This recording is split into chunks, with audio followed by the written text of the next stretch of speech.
క్రీస్తు ప్రభువునందు ఒక క్రొత్త జీవితాన్ని ఈ రోజు నుంచి మనం ప్రారంభించుకోవాలి. ఎప్పటి వరకు ఎలా జీవించామో దేవుడు మరి మరొక అవకాశాన్ని మనకు దయచేస్తున్నాడు. దేవుడు వ్యతిరేకంగా మనం జీవనం చేయవచ్చు, చేసి ఉండవచ్చు. ఎప్పటి వరకు కూడా దేవునికి అయిష్టమైన రీతిలో మన యొక్క జీవితాన్ని గడిపి ఉండవచ్చు. దేవుడికి ఇష్టం లేని కార్యములను మనం చేసి ఉండవచ్చు.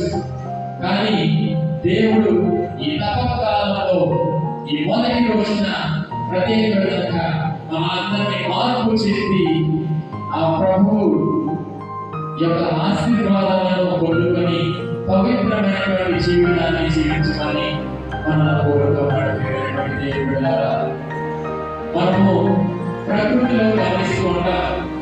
మార్పు అనేది కేవలము మరి ప్రకృతిలోనే కాదు, మానవుని జీవితంలో కూడా సంభవించాలి. మరి వసంత కాలం ప్రారంభమవుతుందని మనకు ఏ విధంగా తెలుస్తుంది? చెట్ల యొక్క ఆకులన్నీ కూడా రాలిపోతాయి, కొత్త